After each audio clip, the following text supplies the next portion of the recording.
Assalamualaikum warahmatullahi wabarakatuh.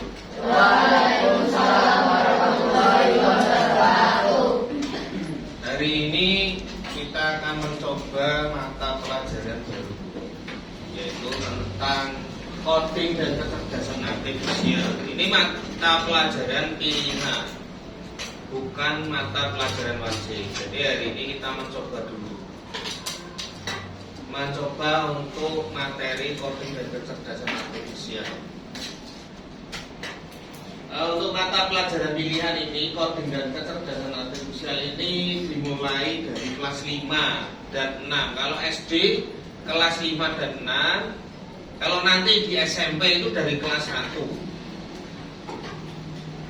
Kalau SMP belum tahu coding dan kecerdasan artifisial ini, mata pelajarannya akan menggantikan TIK, teknologi informasi dan komputer, atau mau berdiri sendiri. Kayaknya sih menggantikan TIK. Nanti di SMP itu ada mata pelajaran wajib namanya TIK. Mungkin ini akan menggantikan, kalau di SMP mungkin akan menggantikan, mungkin ya. Ini belum, tapi ini sementara masih menjadi mata pelajaran pilihan dulu. Untuk SD, SMP, SMA, dan SMK itu masih mata pelajaran pilihan. SD itu dimulai dari kelas 5 dan 6, atau kalau di dalam kurikulum merdeka itu namanya fase C. Fase C itu kelas 5 dan 6. Nanti jadi fase C SD itu namanya ada fase A, B, dan C. Fase C itu 5 dan 6.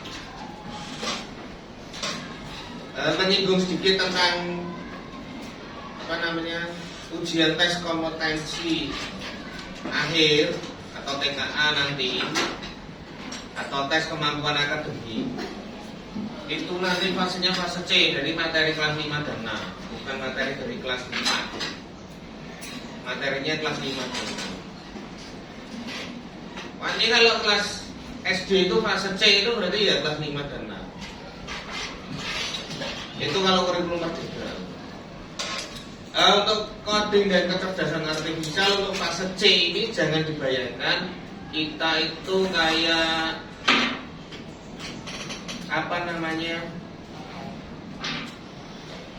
kayak membuat rumus di Excel. Kalau di Excel itu ada rumus-rumusnya untuk mempermudah atau mempercepat pekerjaan manusia. Itu kalau ini belum. Untuk fase C itu penekanannya bukan itu, bukan membuat kita memikirkan rumus untuk membuat sebuah aplikasi. Itu nanti di SMP. Di SMP di kelas 2 kalau materinya coding. Atau di kelas 8. Kalau SD ini coding dan kecerdasan artifisial ini codingnya itu bukan, jadi kita penekanannya itu kita mengetahui atau menyadari bahwa manusia itu sebenarnya kerjanya sudah kayak komputer. Kita itu kerjanya sudah kayak komputer. Jadi komputer itu sebenarnya itu meniru tingkah lakunya manusia atau pemikirannya manusia, cara berpikirnya manusia. Komputer itu meniru cara berpikirnya kita.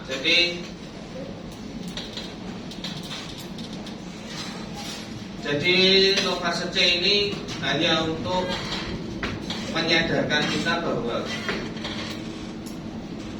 komputer itu meniru cara berpikirnya manusia.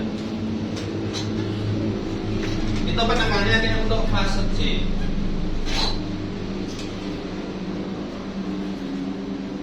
Itu tujuan pembelajarannya.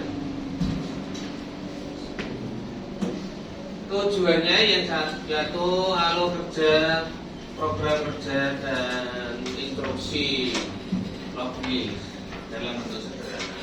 Dan CP-nya itu itu tadi kita menyadarkan kita bahwa kita itu kayak komputer itu meniru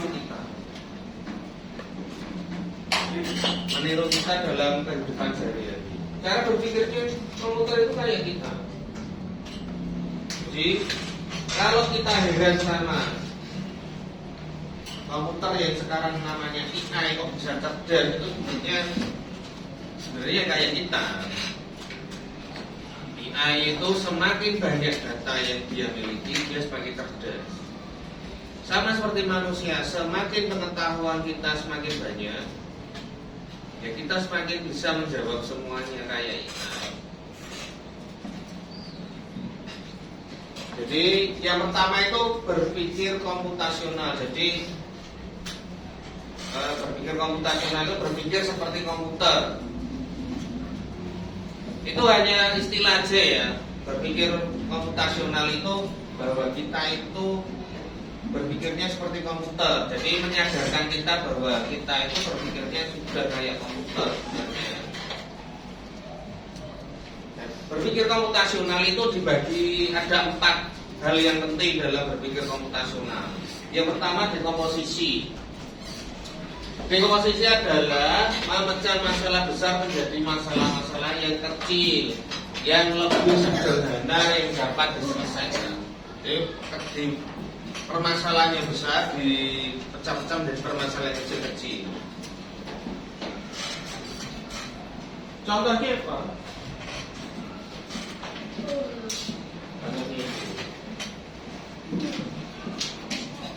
Ini yang sering kita hadapi. Pernah kalian mengalami perkesiangan? Sering apa pernah? Sering. Bangun kesiangan itu kan tergantung kita masing-masing ya. Kesiangannya Pak Rizal karo Alvaro mungkin beda. Pak Rizal kesiangannya mungkin jam 6:30 itu sudah merasa kesiangan, Alvaro jam 5:30 itu merasa sudah kesiangan. Kenapa bisa begitu? Karena tergantung jarak rumah kita terhadap sekolah. Semakin jauh rumahnya, semakin kita kesiangannya semakin pagi. Pak Tri rumahnya dekat dari sini 5 menit dari sekolahan. Ya mungkin karena pagi itu Pak Tri harus muter-muter dulu. Muter-muter itu nganter anaknya Pak Tri. Jadi kalau Pak Tri merasa kesiangannya itu ya jam 6:20 itu sudah kesiangan banget.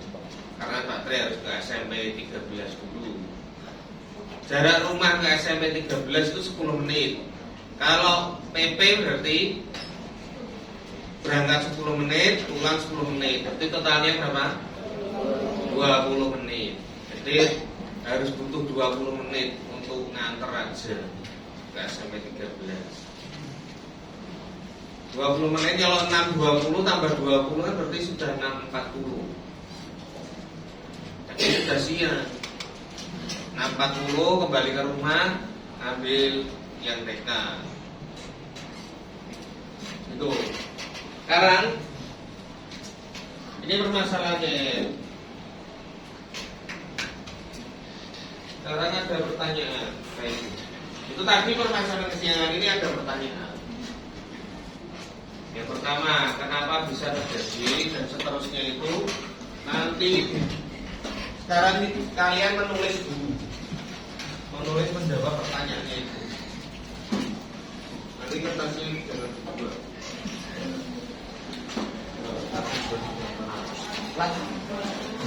Lagi.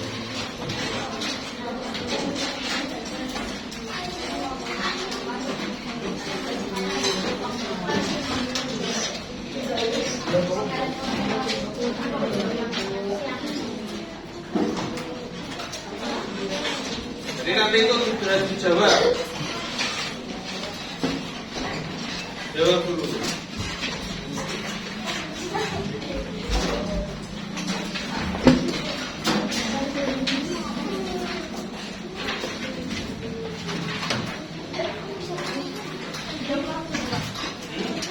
Berapa langsung? Kurang? Ya.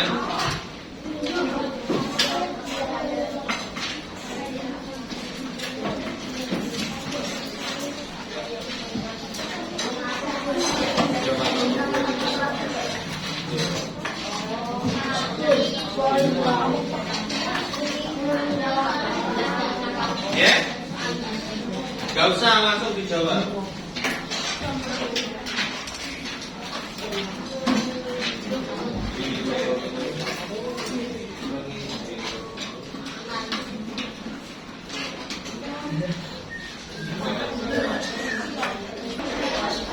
Sekarang yang ini tadi jawabannya. Apa yang penting-penting misalnya buku pelajaran sesuai, tentunya sesuai jadwalnya hari ini. Terus HP, alat tulis ya, pulpen, pensil, penghapus, penggaris. Kemudian diskrip itu bahasa Jawa,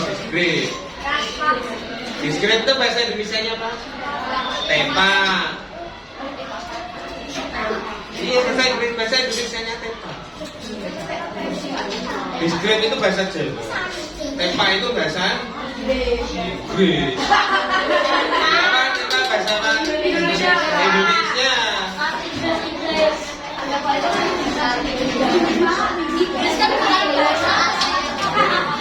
Tempat makan itu kan bahasa Jawa tepa makan. Kalau jadi batas, sepatu, seragam, topi. Seragam yang lengkap ada di sini. Udah, sekarang kesimpulannya.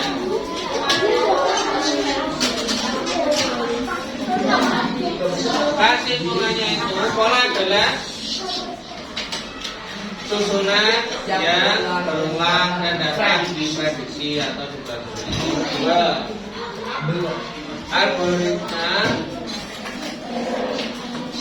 thinking atau algoritma abstrak.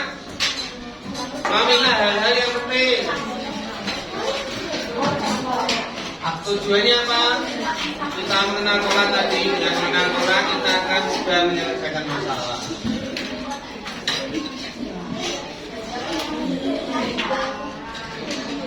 Terus kemudian abstrak itu kenapa penting? Karena dengan fokus pada permasalahan akan membuat hal yang penting. Jadi kalau kita punya masalah, fokus pada permasalahan yang dihadapi. Hal-hal yang tidak penting yang disingkirkan.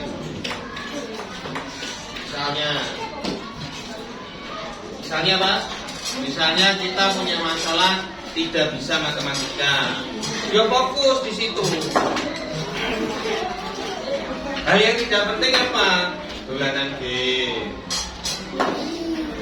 tidak penting. Game itu berpikir komputasional bagian kedua. Kurang dan lebihnya, mohon maaf. Assalamualaikum warahmatullahi wabarakatuh.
Coba sebutin.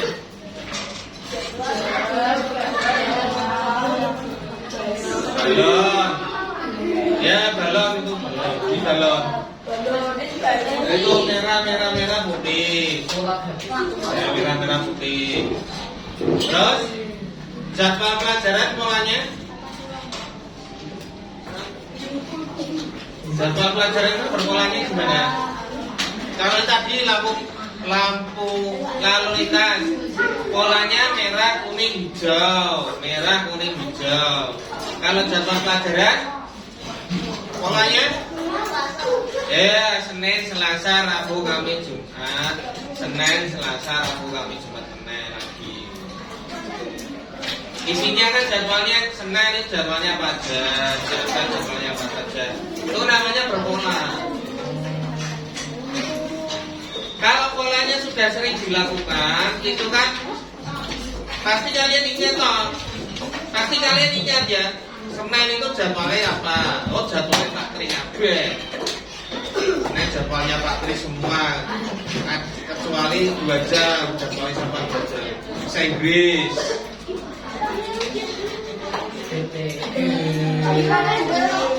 Kalender bulannya Januari sampai Desember.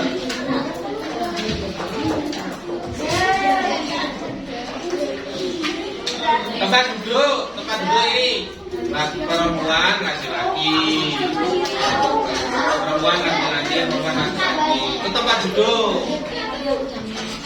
Ya, sekarang itu pola. Itu tentang pola. Karena tentang abstrak. Abstrak adalah cara menyederhanakan masalah dengan memikirkan hanya bagian yang penting saja. Jadi kita itu hanya memikirkan hal-hal yang penting.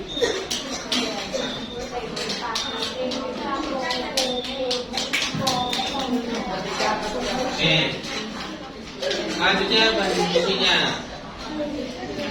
Ketika akan menyiapkan barang untuk dibawa ke sekolah, apakah kalian pernah memilihnya?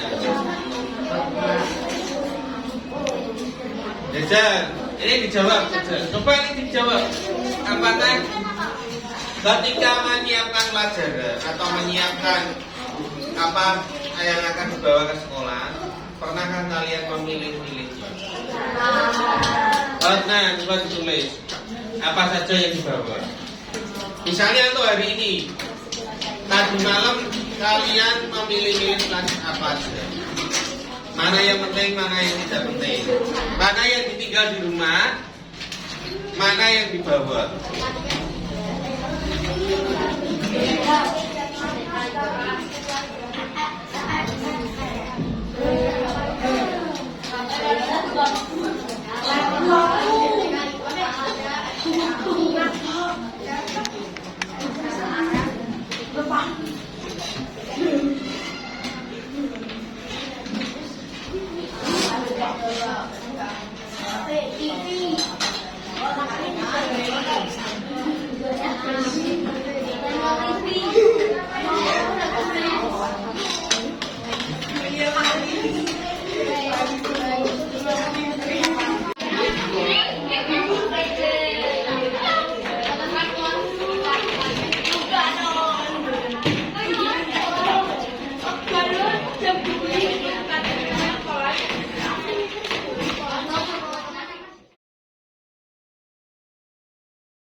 Assalamualaikum warahmatullahi wabarakatuh.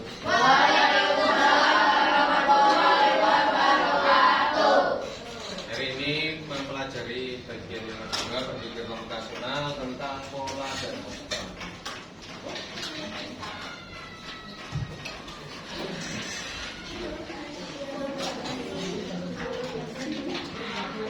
Pola dan abstrak. Jadi pola itu namanya sebenarnya pola Python.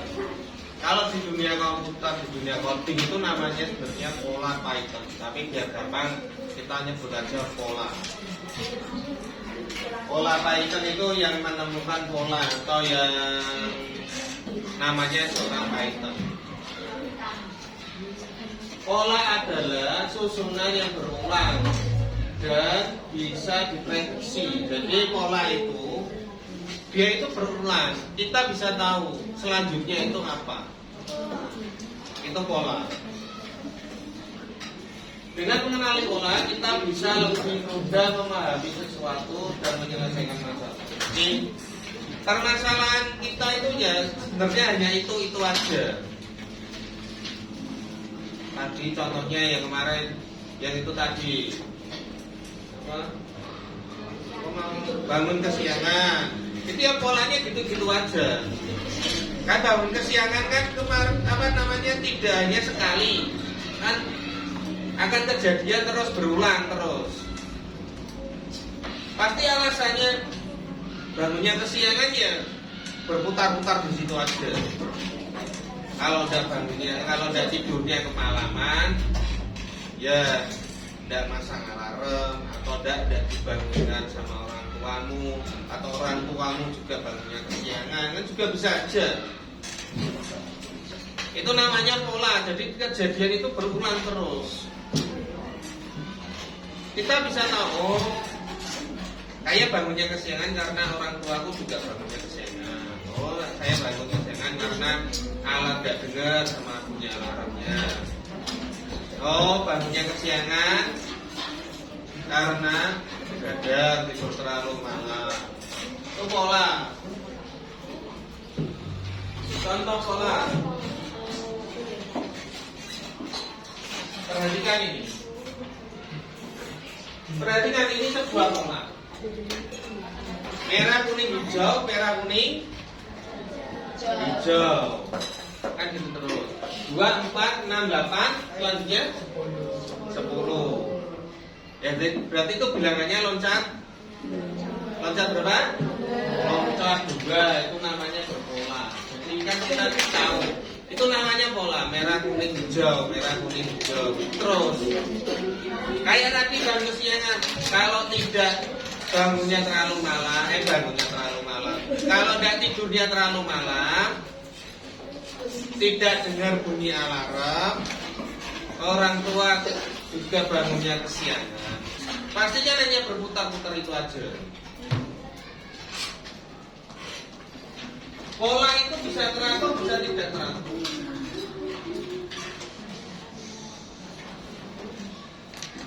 Sekarang diskusi lagi. Temukan pola di sekitar kita. Contohnya jadwal pelajaran, tempat duduk, hiasan pada batik, tentukan polanya. Misalnya jadwal, misalnya lampu lintas yang merah, kuning, hijau. Kan habis merah, kuning, hijau. Kan gitu terus lah, itu pola namanya, merah, kuning, hijau. Berulang lagi, balik lagi seperti awalnya. Sekarang contohnya dua lagi. Menemukan pola di sekitar kita. Terserah kamu mau jadwal, mau apa boleh. Jadwal boleh, jadwal pelajaran boleh. Tempat duduk juga boleh. Batik juga boleh.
Polybag.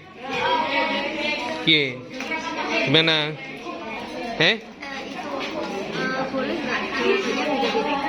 Boleh. Maksudnya kayak selanang. Boleh. Dari tangan yang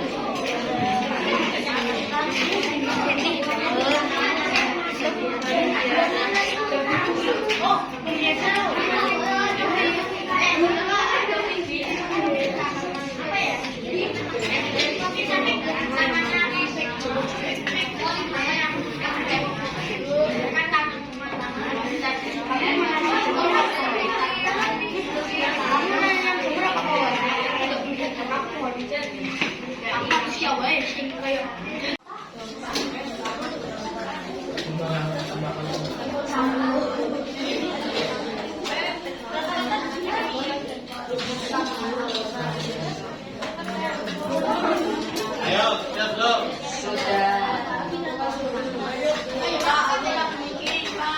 Sudah? Yes ya? Sudah ya?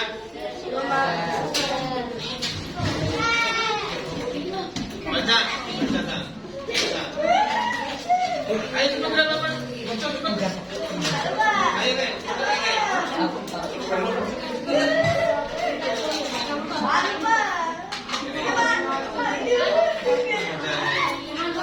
Ini jawab di mau.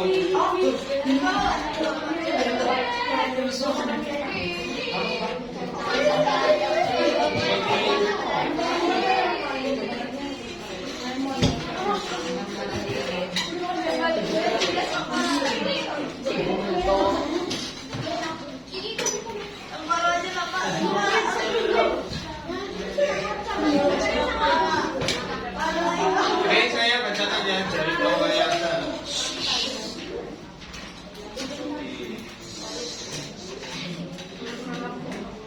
Menanam pohon. Cara menanam pohon manggis. Yang pertama ini pupuk dimasukkan ke dalam pupuk. Daun kering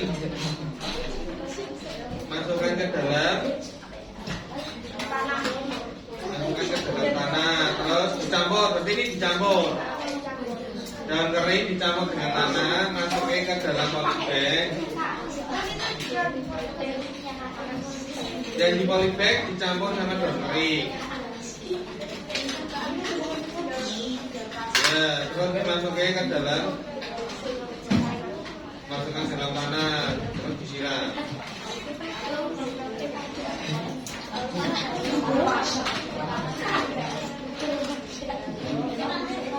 Itu dari kelompoknya tadi, dari kelompoknya semua.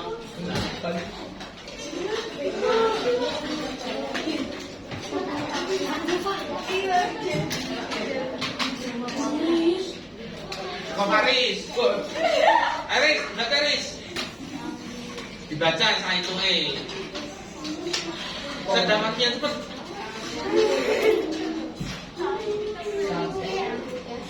Satu. Baca. Dari tanah, terus masukkan bibit bawang, terus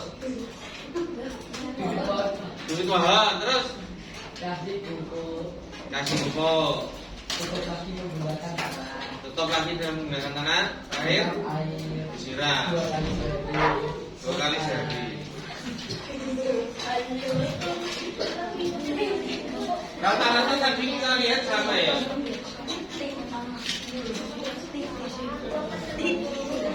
Rata-rata tadi sama, caranya sama.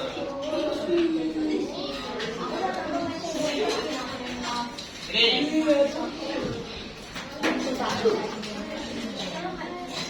dan jadi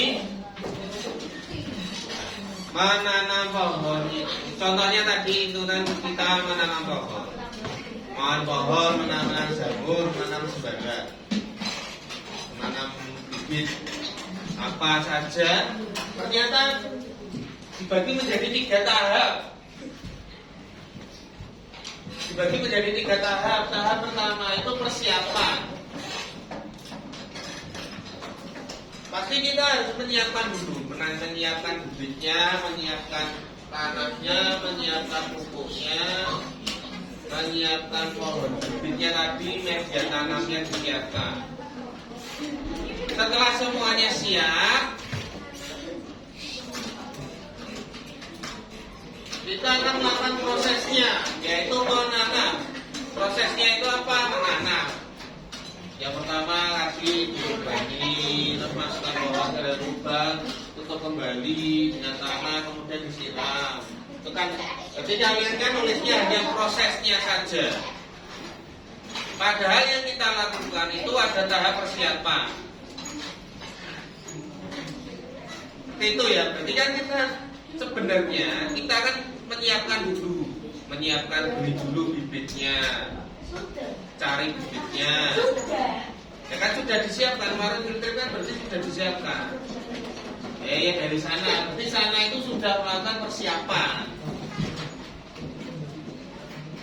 Kalian kan tinggal memproses saja,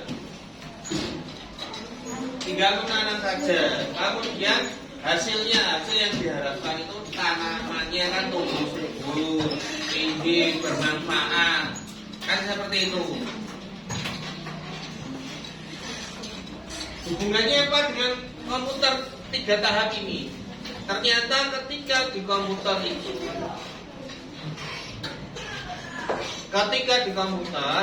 itu kita mengenal istilah yang namanya IPO. IPO itu input, processing, dan output.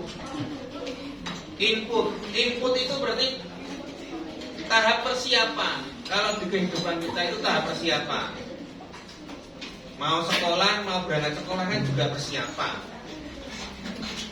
Soalnya masa ada persiapan mau berangkat sekolah? Pasti kan siap-siap dulu. Tuh. Ternyata semua di kehidupan kita itu pakai input semua, input, processing dan output. Ada tahap persiapan, ada tahap memprosesnya, kemudian ada tahap hasil atau output. Hasil yang diharapkan itu apa? Misalnya itu tadi persiapan berangkat ke sekolah. Prosesnya kan berarti kita sekolah, belajar di sekolah. Outputnya apa? Outputnya ya kita ilmunya bertambah, pengetahuannya bertambah. Baik, sekarang ini kesimpulannya. Kesimpulan pada tahap pertama, berpikir komputasional tadi yang tentang dekomposisi dan algoritma. Yang pertama berpikir komputasional adalah cara berpikir yang cerdas, seperti komputer. Kemudian dekomposisi itu tadi membagi masalah besar menjadi bagian-bagian kecil. Dan yang ketiga, tadi dalam kehidupan sehari-hari kita itu sebenarnya sudah melakukan input, processing, dan output. Input itu dalam kehidupan sehari-hari itu berarti kita persiapan, proses itu berarti kita melakukannya, output itu hasil yang kita mau atau kita yang mau kita harapkan. Berpikir algoritma yaitu menyusun langkah-langkah instruksi ataupun prosedur yang sistematis. Jadi itu tadi menanam pohonnya sebagian besar kan menyiapkan tanahnya dicampur dengan pupuk, itu namanya langkah-langkah yang tidak boleh dilewati. Jadi kalau tadi menanam pohon tidak pakai pupuk, berarti kan kemungkinan hasilnya akan gagal. Itu.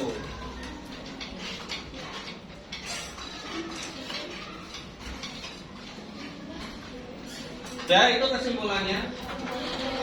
Ini itu berpikir komputasional, dekomposisi dan algoritma tinggi, cukup sampai di sini saja.